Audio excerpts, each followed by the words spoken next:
ከዓይን ጥቅሻ ቀድመ ፈጥነህ ትደርሳለህ። በምልጃ ጸሎት ከኔ ጋር አለህ። ገብርኤል ገብርኤል ገብርኤል የምለው እጅን ስዘረጋ ብዙ ሰጠኝ ነው። በእግዚአብሔር ፊት ለሚቆመው ለገብርኤል የነገርኩት ያስጨነቀኝ ታላቅ ድንጋይ ተንከባሎ በዓይን ያየሁት።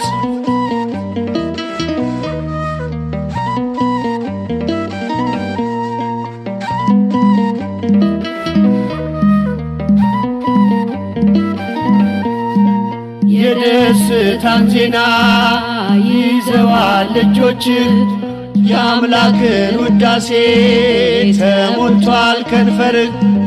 ችግሬን አትሻም አትፈቅድም ጥፋቴን